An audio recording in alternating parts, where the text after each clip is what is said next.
Okay, we're going to be looking at the rights of the accused.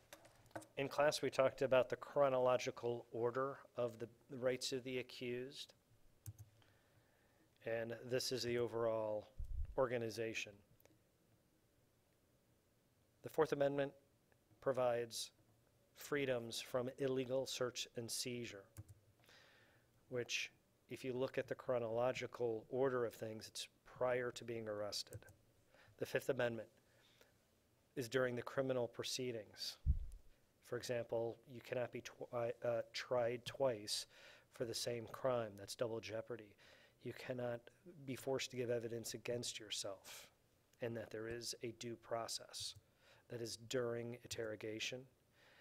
The Sixth Amendment is the right to a speedy trial with an impartial jury. It has to be locally held. You'll be able to confront your accusers, and you also have a right to an attorney.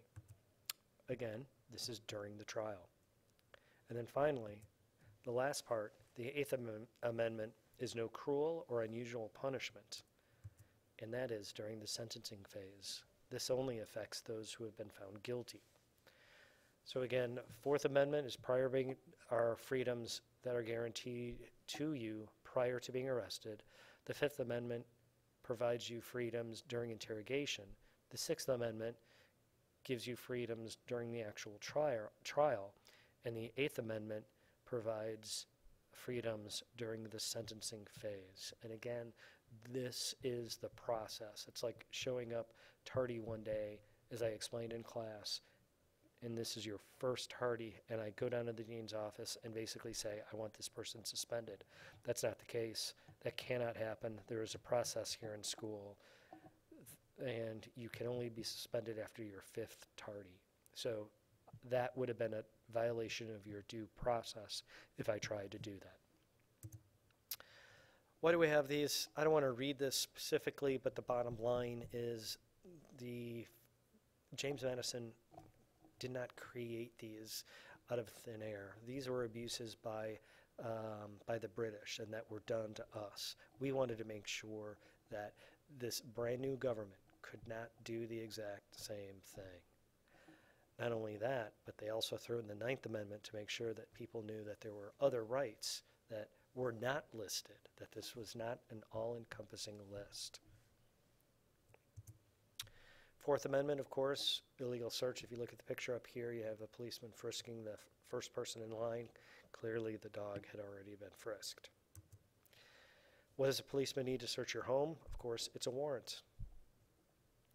But it has to be signed by a judge. And to do that, you have to show probable cause.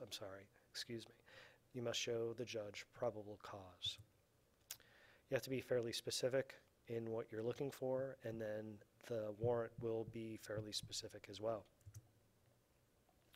All of this goes out the window if the policeman sees with his own eyes evidence. So if he pulls you over and there is a beer can in the car, he sees that himself. So he does not need a warrant to search your car. So there you go, drugs and alcohol in a passenger seat. Cars have a reduced expectation of privacy. So you might think that if you're in a car, you have the right to privacy, and you do. You do. But it's not the same thing as you would at home. And I like to explain it this way.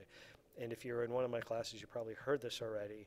But if you're at home and your clothes that you want to wear to school are downstairs in the laundry room, and you throw a towel around your body so nobody can see from the outside, as you go downstairs, are you worried about anybody seeing you? No, because nobody's going to be looking in from the sidewalk, because you know you have a right to privacy. Not that you have a right to privacy, but privacy is expected. It's in your home. You have drapes. No one's going to see you. Now, having said that, would you do the same thing to go to pick up a breakfast at McDonald's? Would you go in your car in a towel and be fine with that? Most people would say no, and the reason is because they know people would see them. Because of that, you have a lower expectancy of privacy in your car than you do at home. So the right to privacy is not blanketed. So for instance, if we have a warrant to search your home and we look in the basement where the warrant says, but as we leave we see a counterfeit machine on the kitchen table, that's in plain sight. We can arrest you for that. Even marijuana being grown in an open field is not an illegal search because you have no expectancy of privacy in a field.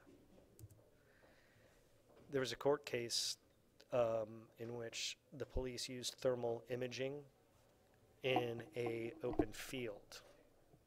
I'm sorry, not in an open field, but in essence what happened was the police got a tip that somebody was growing homegrown marijuana in a home. So what they did was they took a thermal imaging camera to the home to take a picture of the house at night. In essence, what a thermal imaging camera does is it shows, it's usually used by people who want to find energy savings by taking a picture of your home, and it'll show heat escaping windows that need to be caulked, or doors that need to be caulked. So they did this, and they found a house that had tons of heat coming from and going outside through the basement, through the foundation. So they brought that picture to a judge. The judge thought that was enough probable cause and issued a warrant. In the end, using the warrant, the guy was arrested and the evidence was seized. He claimed that that was an illegal search. That went all the way up to the Supreme Court, and the Supreme Court agreed that that was an illegal search. So all the evidence that was gained in that illegal search was thrown out.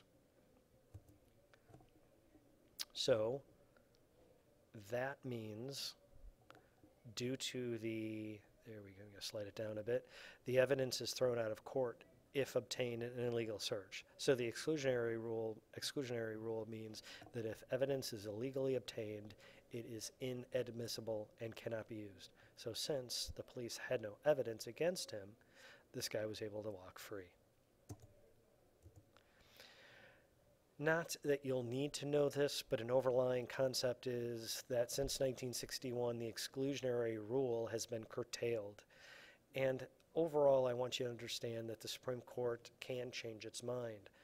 And that cheese slicer can be used. So it's done mostly in the 1980s with a conservative court. And Nix versus Williams, again, you don't have to know these court cases, but I want you to see the bigger picture, is that if the police were going to find it anyway, there was an inevitable discovery exception to the rule. Another court case, U.S. versus Leon, the good faith exception to the rule. Mistake on the warrant itself was found. So, in other words, the police did a stakeout. They knew what house they were going to investigate. They went to the judge with evidence. The judge's secretary made a mistake on the warrant and put the wrong address on. And when the guy was arrested, the lawyer noticed it was the wrong address and said it was an illegal search. The Supreme Court found that there was a good faith exception to the rule.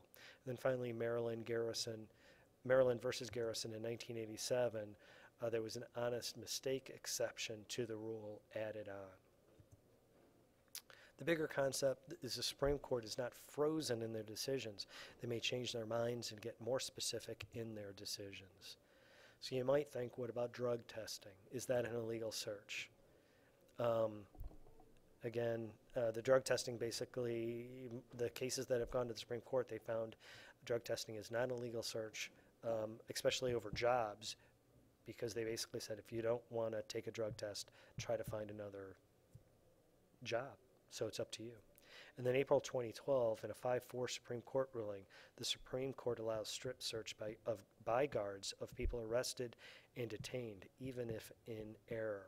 And the Supreme Court was not about to, I guess, for what they said, become prison guards. They know what's best to do and they weren't going to second guess how to do their jobs.